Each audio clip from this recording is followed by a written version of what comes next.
Louvado seja Deus por esse dia, estarmos aqui na casa do Senhor. Hoje é domingo, dia do Senhor, dia de cultuarmos, dia de orarmos, ler a palavra dEle, louvarmos como nós fizemos agora, e também é dia de nos alimentarmos da palavra de Deus, por meio da mensagem. E temos caminhado no Evangelho de Marcos, né? Domingo após domingo, Deus tem nos dado a oportunidade, como igreja, a refletir no texto de Marcos, todo o Evangelho. E hoje nós vamos entrar no capítulo 5. Então, eu convido você a abrir a sua Bíblia no Evangelho de Marcos, capítulo 5, nós vamos ler os versículos 1 a 20. Evangelho de Marcos, capítulo 5, versículos 1 a 20. No último domingo, nós refletimos, no final do capítulo 4, sobre Jesus acalmando uma tempestade. E ele mostrando o seu poder sobre as tempestades e qualquer outro aspecto da natureza que para nós é muito violento, né? Pode apresentar uma grande força, e nós realmente, enquanto homens, nós não conseguimos dominar a natureza. O Criador de todas as coisas pode, né? E ele fez isso numa demonstração extraordinária junto aos discípulos, aos seus seguidores, ali no Mar da Galileia. E Jesus agora chegou do outro lado do mar. E eu disse no último domingo que Jesus está indo muito tranquilo, dormindo ali naquele barco, né? Os discípulos têm que ir lá despertar ele no meio daquela tempestade, porque Jesus sabia que podia bater água de um lado, vento do outro, ele chegaria do outro lado, né? Diante da missão que ele tem, tudo pode acontecer, e ele chegaria daquele lado, né? Nem que fosse nadando, né? Mas ele chegaria. Não era uma preocupação para Jesus chegar ao outro lado, né? Ou ter a sua vida ceifada naquele momento de seus discípulos. Marcos capítulo 5, versículo 1 a 20, eu vou ler, por favor, acompanhe na sua Bíblia, depois deixe ela aberta também, para a gente continuar refletindo aqui. Obrigado, Vandinho. Diz assim a palavra de Deus: Entrementes chegaram à outra margem do mar, à terra dos Gerazenos. Ao desembarcar, logo veio dos sepulcros ao seu encontro um homem possesso de espírito imundo, o qual vivia nos sepulcros, e nem mesmo com cadeias alguém podia prendê-lo. Porque, tendo sido muitas vezes preso com grilhões e cadeias, as cadeias foram quebradas por ele, e os grilhões despedaçados, e ninguém podia subjugá-lo. Andava sempre, de noite e de dia, clamando por entre os sepulcros e pelos montes, ferindo-se com pedras. Quando de longe viu Jesus, correu e o adorou, exclamando com alta voz: Que tenho eu contigo, Jesus, Filho do Deus Altíssimo? Conjuro-te por Deus, que não me atormentes. Porque Jesus lhe dissera: Espírito imundo, sai desse homem. E perguntou-lhe: Qual é o teu nome? Respondeu ele: Legião é o meu nome, porque somos muitos. E rogou-lhe encarecidamente que os não mandasse para fora do país. Ora, pastava ali pelo monte uma grande manada de porcos. E os espíritos imundos rogaram a Jesus, dizendo: Manda-nos para os porcos, para que entremos neles. Jesus o permitiu. Então, saindo os demônios imundos, entraram nos porcos, e a manada, que era cerca de 2.000, precipitou-se no despenhadeiro abaixo, para dentro do mar, onde se afogaram. Os porqueiros fugiram e o anunciaram na cidade e pelos campos. Então saiu o povo para ver o que sucedera. Indo ter com Jesus, viram um endemoniado, o que tivera a legião, assentado, vestido em perfeito juízo, e temeram. Os que haviam presenciado os fatos contaram-lhes o que acontecera ao endemoniado e acerca dos porcos. E entraram a rogar-lhe que se retirasse da terra deles. Ao entrar Jesus no barco, suplicava-lhe o que fora endemoniado que o deixasse estar com ele. Jesus, porém, não lhe permitiu, mas ordenou-lhe: Vai para a tua casa, para os teus. Anuncia-lhes tudo o que o Senhor te fez e como teve compaixão de ti. Então, ele foi e começou a proclamar em Decápolis tudo o que Jesus lhe fizera, e todos se admiravam. Vamos orar? Pai bendito, tua palavra, tua santa palavra, a verdade do Senhor, foi lida diante de nós nesse momento, Pai. E ela é alimento para a nossa alma, ela é a nossa segurança, ela é aquilo que traz paz ao nosso coração, esperança, é também o que traz exortação. A tua palavra é luz. Ilumina, Deus, as nossas almas e os nossos corações e as nossas mentes. E agora, Deus, diante desse texto, pedimos ao Senhor, pela tua graça, pela tua misericórdia, por tua compaixão, que o Senhor fale conosco, que o Senhor, por meio do teu Santo Espírito, haja em todos nós neste momento, no falar, no ouvir, que estejamos, Deus, prontos, como uma terra fértil, a receber a semente do Senhor, a semente do Evangelho, da graça e da esperança que temos em Ti. O Senhor é aquele que tudo pode, não há nenhum inimigo que pode se levantar contra o Senhor. E nessa noite, Deus, nos lembre dessa firme esperança. É o que te pedimos, em nome de Cristo Jesus. Amém.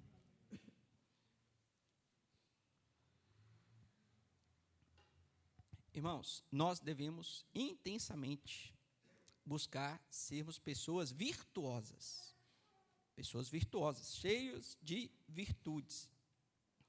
E quando nós nos convertemos, quando nós entendemos o Evangelho e a graça de Cristo Jesus, o amor dele por nós, quem nós somos, existe uma rua aberta, existe um espaço aberto, um caminho para a gente seguir para justamente sermos pessoas com virtudes, né? Pessoas mais virtuosas, excelentes naquilo que fazem. Por quê? Porque o Evangelho que abre essa avenida em nós. A gente, quando vive distante de Cristo Jesus, é difícil nós sermos ou expressarmos qualquer tipo de bondade. É muito difícil. Mas quando Jesus ele abre o caminho, ele rasga o nosso coração para o Evangelho da graça dele, irmãos, pela graça de Deus, pela sua misericórdia, nós podemos, de fato, externar algo que é muito além de nós, né? A graça do Senhor Jesus em nós mesmos.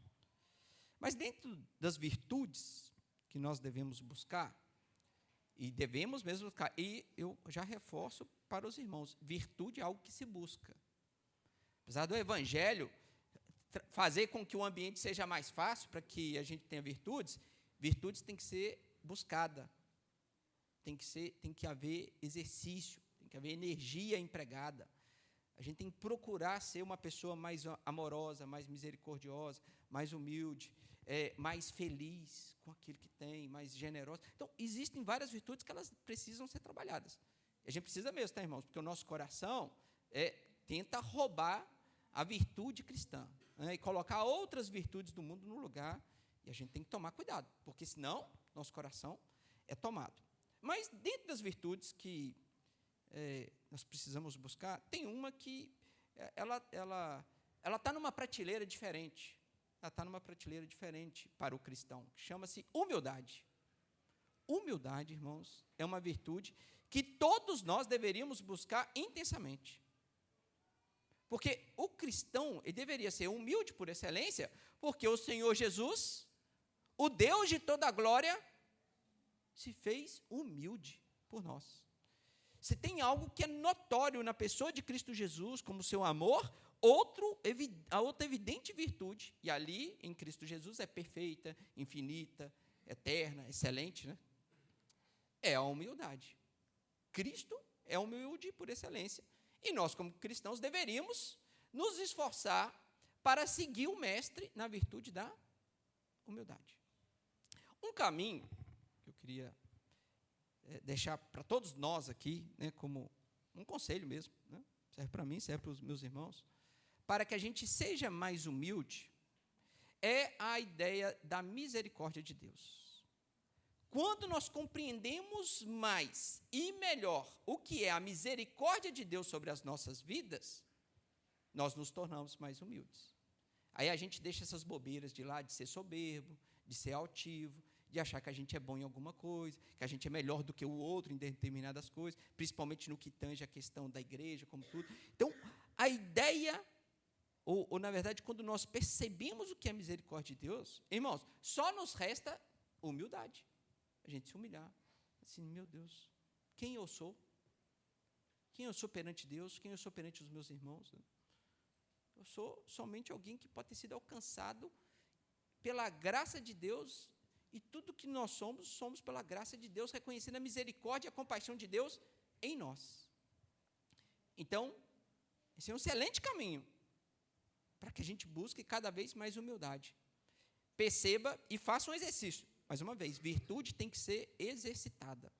Exercite nisso, irmãos. Dia a dia, você compreender ou tentar entender como Deus é misericordioso com você. Pensa um pouco na sua teimosia, pensa um pouco na sua altivez, falando às vezes com a esposa com o marido, você falando com seus filhos, você tratando outras pessoas no ambiente de trabalho. Pensa um pouquinho, é só fazer um pouquinho de exercício que talvez todos nós vamos chegar a uma conclusão. Precisamos ser mais humildes. E a gente vê a misericórdia de Deus atuando o tempo todo, freando a gente, cuidando da gente, perdoando o nosso pecado, a gente ainda sendo cabeça dura, coração duro, e Deus ainda vai lá a gente vai vendo essa misericórdia e a gente se torna mais humilde. E aqui, eu não estou esquecendo o texto, não, tá, irmãos? Eu vou para ele. E aqui está uma ponte para a gente ir para o texto. Existem geografias que eu diria que as pessoas têm uma consciência maior da misericórdia de Deus. Não deveria ser assim, mas é. Existem locais determinados, estou falando de geografia porque eu estou falando de espaço e tempo mesmo, né? Existem determinados locais que, em determinados momentos da história, as pessoas são mais suscetíveis a serem humildes e reconhecer a misericórdia de Deus. E eu digo isso porque, para nós que estamos aqui no Brasil, a gente está do lado ocidental do mundo, que já se beneficiou muito com o evangelho disseminado por séculos e séculos e séculos em determinada região do mundo. Só o Brasil mesmo, nós temos séculos de influência cristã. E isso é muito bom para a sociedade como um todo. A gente olhar nações que foram influenciadas pelo cristianismo, nós podemos perceber que a salvação está diante de nós, a graça está diante de nós. Só que, por outro lado, às vezes a consciência do que é a beleza da salvação, do que é a transformação em Cristo Jesus em nós, a gente parece que não percebe tanto a misericórdia de Deus. Quando nós vemos alguém sendo resgatado diante de nós e salvo pela graça de Deus, nós celebramos, graças a Deus, né? Jesus salvou essa vida, que bom. Mas no mundo ocidental cristianizado, às vezes dá a impressão que é mais um, essa misericórdia não é tão grande assim. E olha que a misericórdia de Deus, que salva uma pessoa aqui ou uma pessoa do outro lado do mundo, é a mesma misericórdia, é a mesma graça. O que muda é a consciência de quem está olhando para aqui e falando assim, Deus está salvando, é coisa boa, né? Que bom que Deus salva. Então, salvou mais um, coisa boa. Isso é para o mundo ocidental. Mundo cristão, país livre, igual o nosso, que a gente pode cultuar a Deus, e graças a Deus tem muitas igrejas evangélicas, né? A gente pode sair aqui, nessa mesma rua, e encontrar outros irmãos em Cristo. Se a gente for para a rua de trás, tem irmãos em Cristo. Se a gente for para outra rua, tem irmãos de Cristo. Então, a gente vê a graça ali permeada, e a gente, assim, Deus, olha, você vê como que Deus salva, é misericordioso, né? Mas essa impressão da misericórdia parece pequena. E aí, quando a gente vai para outra geografia, pense agora no mundo islâmico. Mundo islâmico. Pense no próprio Oriente Médio como um todo, Iraque, Irã, Arábia Saudita. Pense em nações ateístas, como a China, como a Coreia do Norte, onde que o ateísmo se põe como um grande inimigo, assim como o islamismo, né? Pense nessas geografias aonde que o evangelho e se dizer cristão é, de fato, uma sentença de morte. O que acontece como uma pessoa quando se converte, geralmente nesses contextos? Essa pessoa, ela tem uma percepção da misericórdia de Deus e da graça de Deus, que eu diria, num certo grau, que é muito diferente da nossa. Ela entende o que é a misericórdia de Deus. Entende perfeitamente. Ela chega no... Ela tem uma consciência de como várias e várias barreiras, né, foram vencidas para que o Evangelho chegasse nela, e ela entendesse o Evangelho e fala assim, eu entendi, Jesus é meu Senhor e meu Salvador, agora eu sei que Ele é meu Senhor. Irmãos, esses irmãos que estão enfrentando essas lutas, essas perseguições, nesses ambientes, onde que o evangelho é escasso, está ali, é uma pequena mina de água que passa, e quando passa, eles agarram aquilo, vem a graça e a misericórdia de Deus, numa intensidade que, por vezes, a gente não vê. E essas pessoas são muito humildes. Eu já vi relatos e testemunhos, né, de pessoas que às vezes tem que sair lá do mundo oriental, especialmente dos ambientes islâmicos, e tem que ser deportados mesmo para outro país, irmão. Só porque se continuar lá, morre. E essas pessoas, quando chegam aqui, eu já ouvi alguns testemunhos, é impressionante a humildade e a consciência de misericórdia que essas pessoas têm. É impressionante. Mas que isso? Parece uma pessoa cristã diferente de mim. Porque elas chegam com um coração tão humilde, tão quebrantado, elas se veem como nada, um nada que foi alcançado por Jesus Cristo, que elas se sentem, e a humildade era isso, as pessoas mais amadas do mundo. Era, o meu Deus me amou, me buscou. Eu estava no lixo, eu estava numa profundeza, eu estava numa caverna escura, e o meu Senhor foi lá e me salvou, me resgatou. Então, a consciência da misericórdia, ela parece estar, às vezes, até atrelada ao que eu chamei aqui de geografia. Tem pessoas que estão em determinadas partes do mundo que têm uma noção de misericórdia maior que a nossa, irmãos. E, às vezes, nós, que estamos aqui nesse mundo cristianizado, nós deveríamos olhar para os testemunhos desses irmãos e falar assim, Deus, me dá um coração humilde, alegre, feliz, igual aqueles irmãos que estão lá. Porque o coração deles são humildes e felizes mesmo. Porque, às vezes, a gente tem tanto e a gente não vê a misericórdia de Deus, não vê a graça de Deus.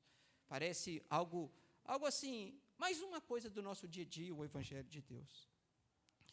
E eu estou falando disso tudo porque Jesus, ele atravessa o mar da Galileia, ele sai de uma geografia ao sul do mar da Galileia, ele vai para o norte do mar da Galileia. Ele atravessa aquele mar, vai para uma outra região.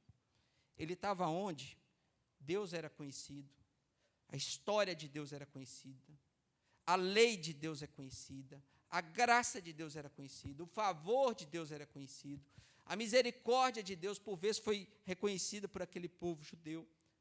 Mas nós lemos até aqui no Evangelho de Marcos que muitos estavam querendo perseguir Jesus, matar Jesus, e não ouvir o que Jesus estava falando. A noção diante de muitos judeus que a graça, a misericórdia, a salvação estava diante deles, não era nem pequena, irmãos, era zerada, era vazia de tudo, ao ponto de acharem Jesus um impostor. E Jesus, ele vai demonstrar sua graça e a sua misericórdia, apontando para uma realidade futura, que viria, e que, inclusive, tem uma conexão conosco. O Evangelho é também para os gentios, para os povos pagãos.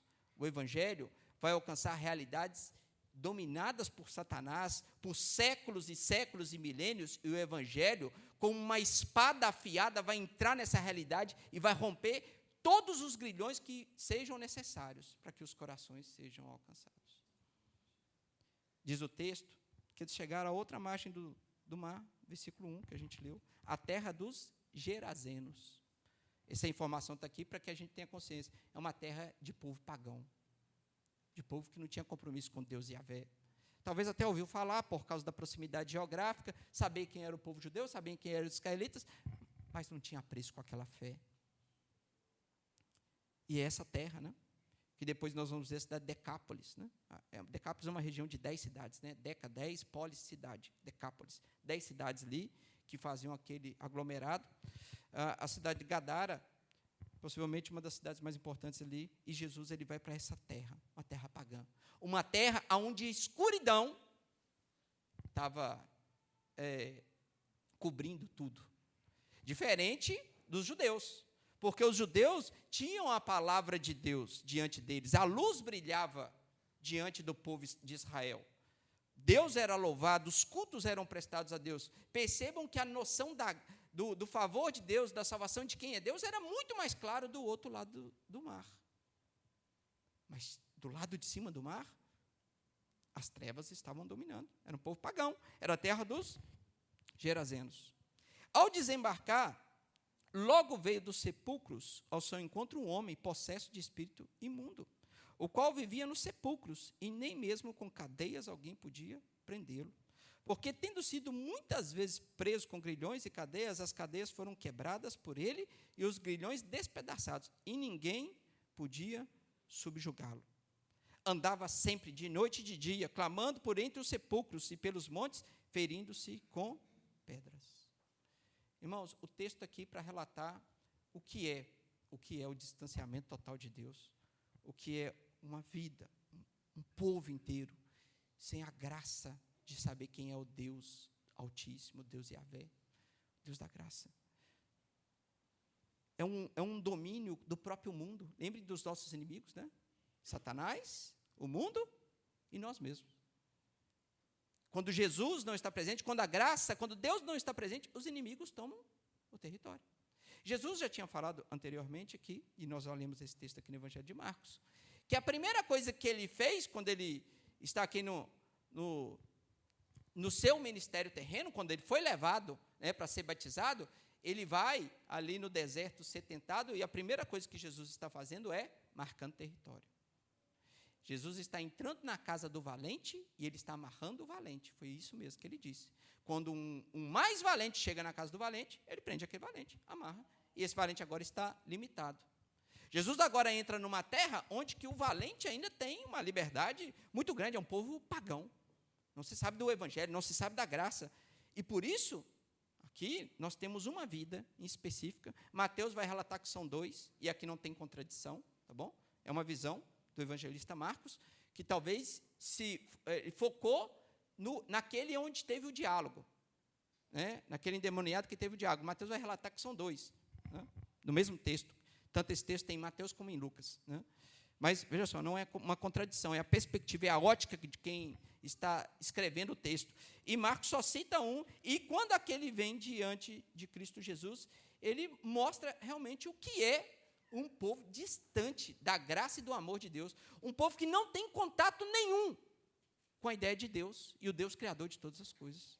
Percebam só que no texto do qual nós lemos, a intensidade do que é uma opressão, a intensidade do que é uma escuridão, a intensidade do que é um povo sem Deus. O Rubinho leu aqui para nós, né? O versículo que fala: feliz a nação cujo Deus é o Senhor. E de fato, né? Feliz a nação cujo Deus é o Senhor. E haverá, Rubinho, na perspectiva desse mesmo versículo, um povo que Deus está estabelecendo para si. E haverá um dia, esse dia nós estamos ansiando por ele, que o nosso rei, o nosso governador, vai ser o Deus Altíssimo. Aí a gente para com esse punhado de gente liderando a gente, que é uma confusão, que é uma bagunça, egos de lá, egos de cá. Um dia haverá uma nação, o povo santo de Deus, a nação santa, povo de propriedade exclusiva de Deus, né, que estará sobre o governo eterno. Esse dia é de chegar, irmãos, esse dia é de chegar. Mas na terra dos homens, onde nós estamos, né, onde o reino de Deus está chegando, está rompendo barreiras, numa perspectiva de 2000 anos atrás, existiam terras extremamente obscuras, onde somente há o paganismo, onde somente há culto a outros deuses. Percebam que nós estamos falando de um período de 2000 anos atrás. Você sabe o que estava acontecendo aqui na América? Povos antigos que já permearam aqui, os astecas, os incas, né, em toda a América. Esses povos estavam aqui do outro lado do continente, sabe fazendo o quê?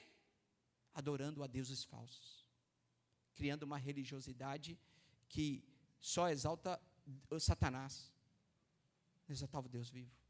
Em outro lado da geografia do mundo, também outros povos cultuando a outros deuses.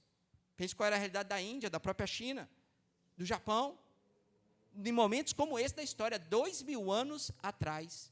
E olha que nós estamos falando de locais com culturas muito bem desenvolvidas, mas que eram distantes de Deus e estavam extremamente escuras. E a escuridão, irmãos, leva isso aqui. Pessoas a ficarem presas, pessoas a ficarem em cadeias, pessoas a só ficarem amarradas e não terem vida. Qual era a vida desse Gerazeno aqui, irmãos? Nenhuma.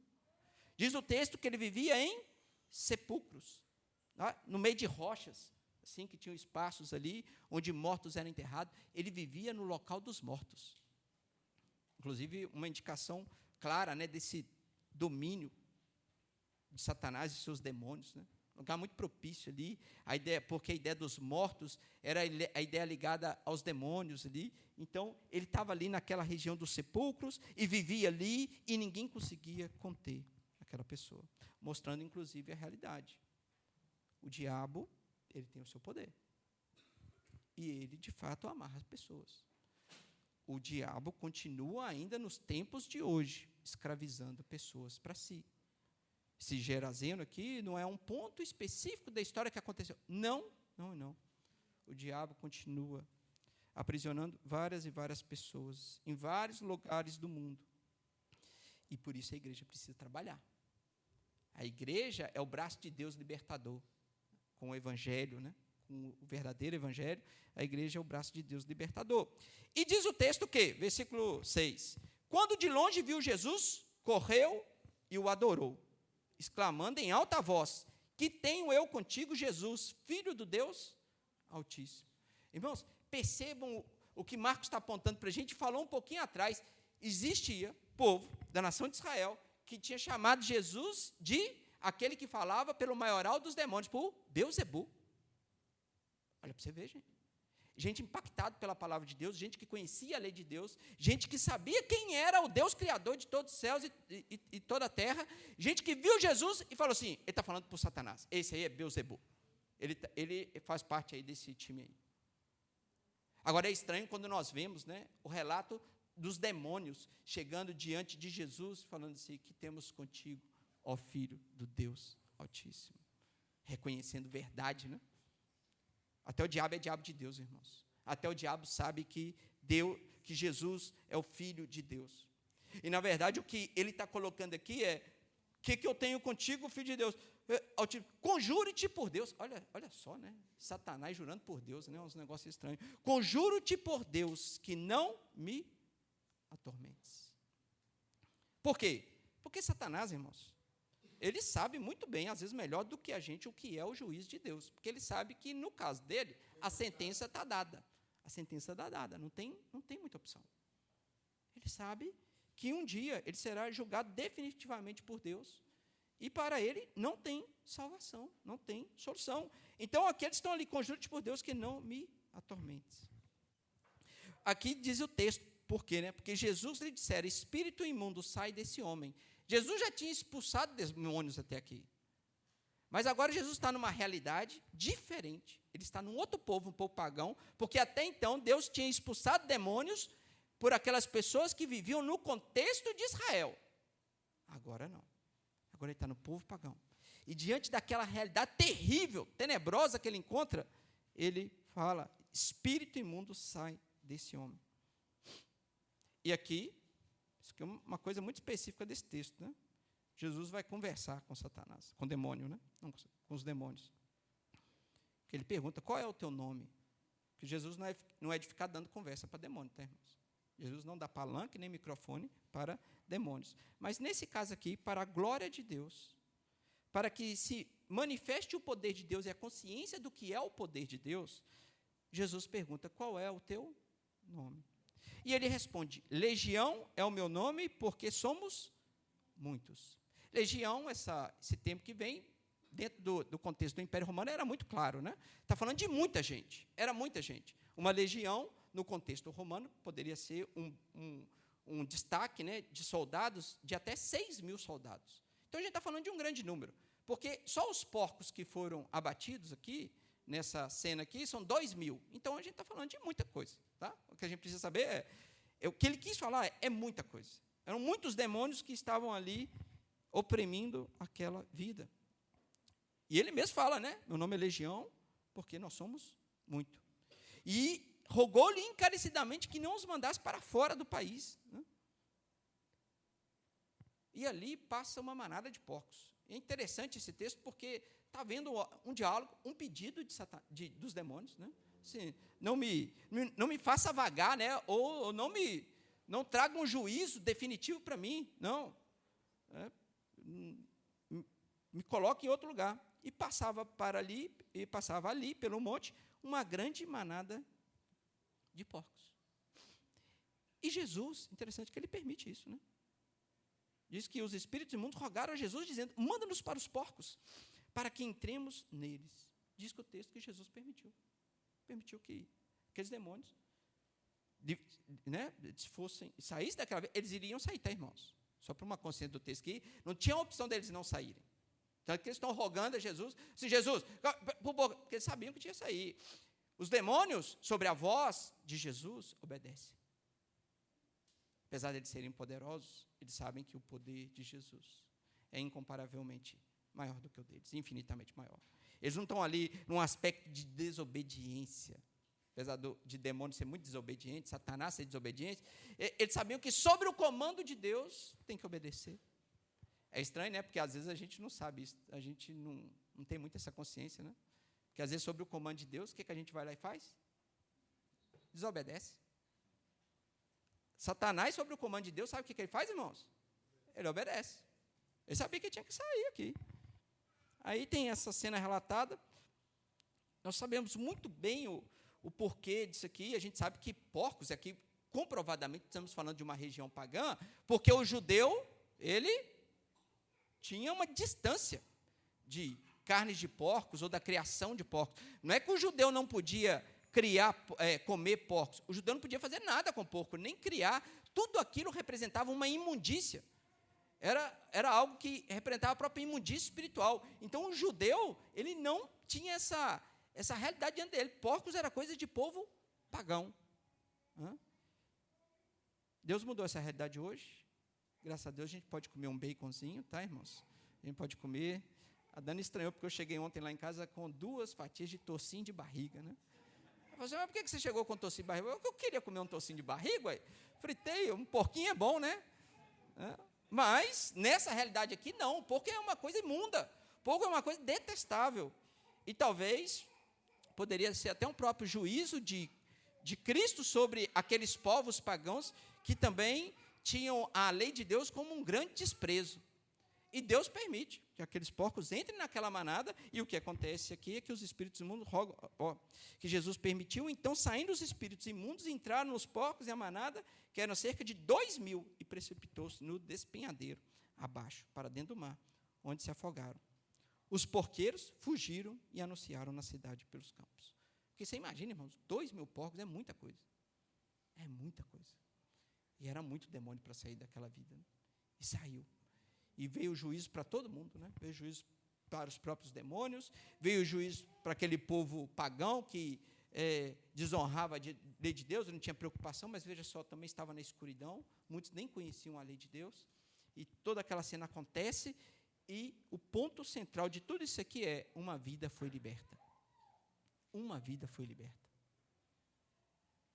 E a beleza desse texto, irmãos, está primeiramente em saber que Deus, Jesus, o Filho de Deus, ele está com o povo da aliança de Deus, ali, trazendo o evangelho, a graça, anunciando que o reino de Deus é chegado. Mas Jesus, é como se ele desse uma pausa, ali na nação de Israel, atravessasse o mar, e fosse do outro lado do mar, para alcançar esta vida. Ele vai numa terra pagã, uma terra que Jesus também não era bem-vindo, uma terra que odiava o próprio Deus, Deus Yahvé, e a lei desse Deus. Jesus vai lá, nessa terra, no maior lugar de opressão e escuridão, que eram os sepulcros, onde havia uma vida que estava sendo dominada por grilhões, e que ninguém conseguia libertar. Jesus vai exatamente ali. Ele vai no coração da terra do inimigo, e ele salva uma vida. E não é uma vida que estava presa por 1, 2 ou 3 demônios. Eram milhares. E o que Jesus demonstra aqui são várias coisas. A primeira é o poder que ele tem sobre qualquer inimigo, mesmo que esses inimigos estejam em grande número. Irmãos, ninguém pode vencer o poder de Cristo Jesus. Nem o maior inimigo das nossas almas, que é Satanás, ele não pode vencer qualquer tipo de batalha com o Senhor Jesus Cristo. Por isso que nós podemos ter a confiança que, apesar do mundo e toda a situação que está diante de nós, ainda assim, Cristo e o seu povo sairá vitorioso. Palavra de Apocalipse, né? Por quê? Porque Jesus tem todo o poder. Ele tinha acabado de acalmar um mar, que aquele negócio surpreendeu, que os discípulos falaram: quem é esse que até o mar lhe obedece? Agora, eles imaginam eles do outro lado da terra, Rose, e Jesus expulsando milhares de demônios com uma frase: sai. Milhares. Esse é o poder de Cristo Jesus. Por outro lado, E aqui está o ponto, voltando lá no começo que eu vi do sermão. Aqueles discípulos começaram a entender a profundidade da misericórdia de Deus. Porque Jesus, ele sai, tinha um povo querendo ouvir e tal, ele sai daquele canto, vai para o outro canto, por causa de se for uma ou duas vidas, como relata o Evangelho de Mateus, por poucas vidas, Jesus sai de uma ponta, vai à outra, para trazer salvação e graça.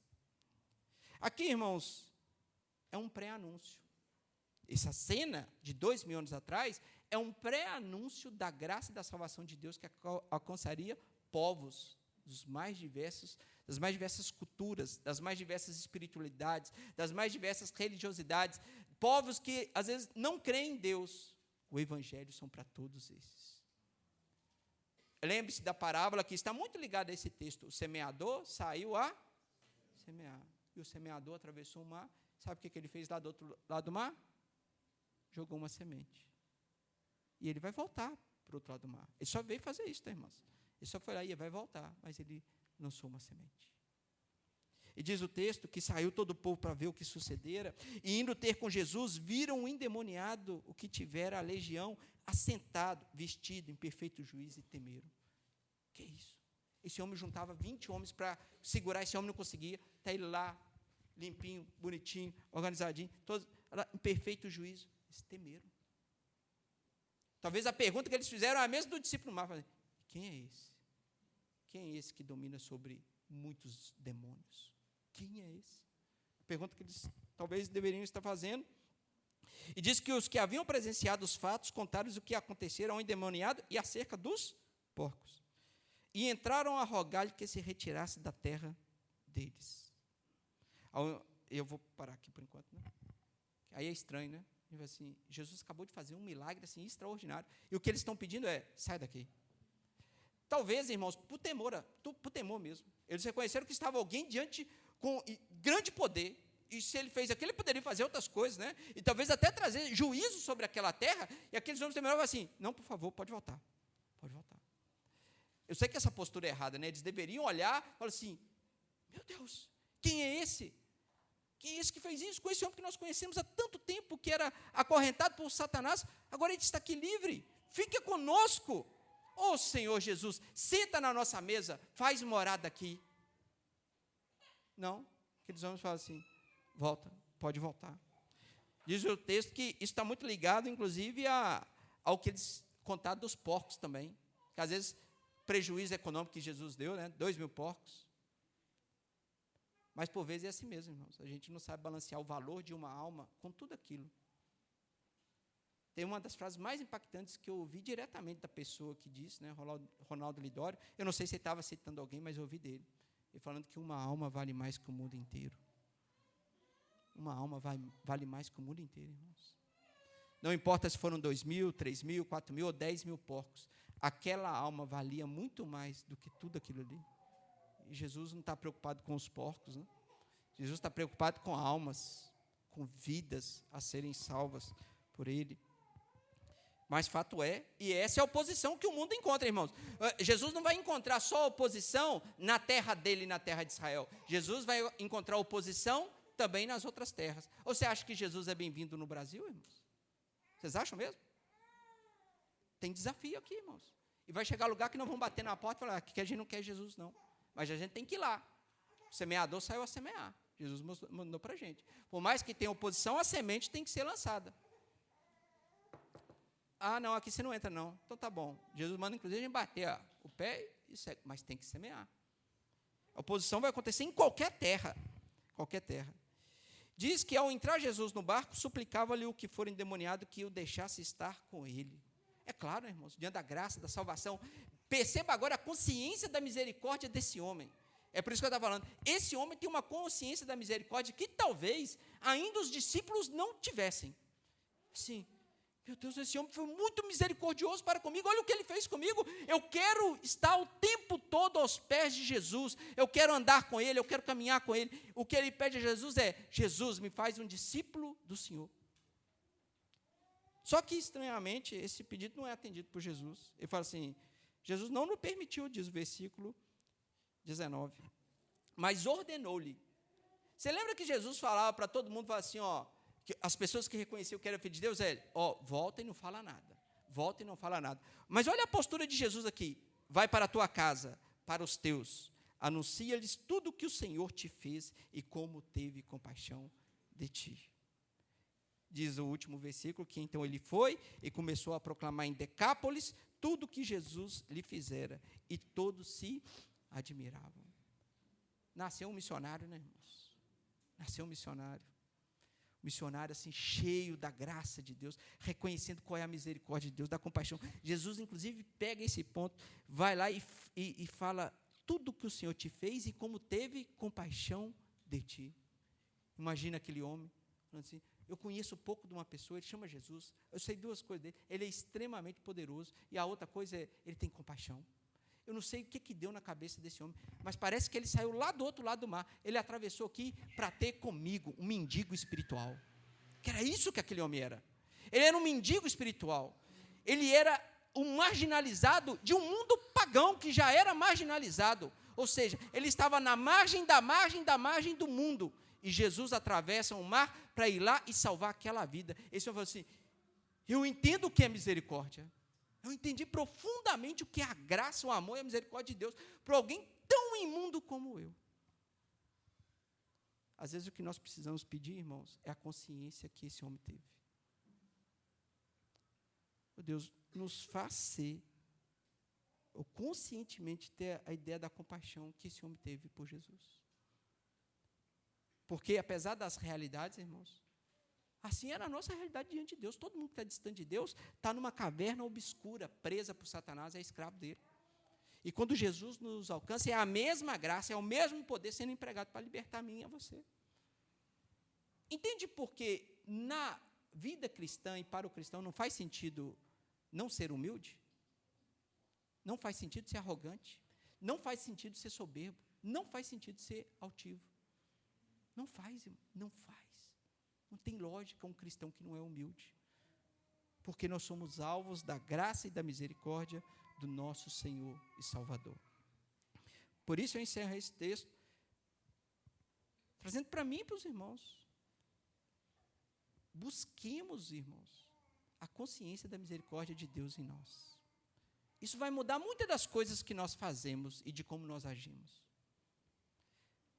Ter a consciência do que é a graça e o poder de Deus em nossas vidas vai nos fazer ser mais humildes. E sendo mais humildes, tendo inclusive compaixão de outros que estão na mesma realidade. E Jesus está nos chamando para continuar. Né? Isso aqui foi um pré-anúncio a nós, irmãos. Nós fazemos parte desse povo gentio. Esse povo pagão era nós. É um pré-anúncio que o Evangelho chegaria a outros povos. Mas Jesus volta. Ainda é tempo de tratar com o povo de Israel, da antiga aliança. Mas haverá um dia que Jesus vai mandar todo mundo para fora de novo, alcançando todas as terras. Que Deus nos ajude a ser mais humildes, a reconhecer a salvação dele em nós como um presente que não tem preço. A salvação, irmãos, é um presente que não tem preço. Vamos orar? Deus, obrigado por tua palavra, obrigado, Deus, por nos lembrar nessa noite, por meio desse texto, como o Senhor é um Deus compassivo, como que o Senhor ama o perdido, ama aquele que está marginalizado, ama a pessoas que por vezes são rebeldes a ti. Obrigado, Deus, por nos lembrar da tua misericórdia. Misericórdia que claramente se viu diante de nós nessa noite, quando o Senhor atravessa o mar para salvar uma alma. Obrigado, Deus, por nos lembrar que nós também somos almas, vidas, que foram libertas pelo Senhor. E que no reconhecimento disso, nós possamos abraçar ao Senhor Jesus, com tudo aquilo que nós temos, falando assim, obrigado, Jesus, obrigado por nos salvar, obrigado por nos resgatar. Ao mesmo tempo, pedir perdão, Jesus, porque às vezes eu me achei melhor do que outro, eu me achei melhor do que minha esposa, eu me achei melhor do que meus filhos, eu me achei melhor do que meu vizinho, eu me achei melhor do que tantas pessoas em volta de mim. Oh, Deus, nos ajude a ser pessoas humildes, pessoas que entendem da graça, compreendem a graça. Não nos deixe ser levados por nosso tempo e até mesmo pela nossa cultura, que nos faz não dar tanto valor à salvação. Porque, ora, nós somos um pouco bons, pessoas que têm alguma bondade em si, e nós não temos, Deus. O pecado domina os nossos corações, se o Senhor não agir em nós. Por isso, nós te agradecemos por nos libertar do império das trevas, nos libertar da escravidão do pecado. Obrigado, Deus, porque nada é mais valioso que a sua salvação. Obrigado por ter nos encontrado. Obrigado porque a muitos de nós o Senhor quebrou barreiras para que um dia nós pudéssemos ouvir o Evangelho do Senhor, entender esse Evangelho e nos colocarmos prostrados diante de Jesus. Obrigado, isso é uma graça, isso é um presente, Deus, que não tem preço. E louvamos a Ti por tanta bondade, por tanta graça. E nos ajude, Pai, a também proclamarmos esse Evangelho em lugares tão difíceis, tão escuros, tão sombrios.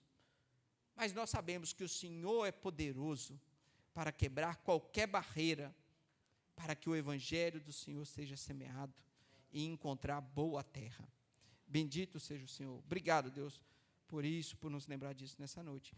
É a nossa oração em nome de Jesus. Amém. E que a graça do Senhor Jesus Cristo, o amor de Deus Pai, a comunhão e a consolação do Espírito Santo de Deus, repouse sobre nós, parte da igreja de Cristo aqui reunida, e com a igreja de Jesus espalhada por toda a terra, até que Ele volte. Amém.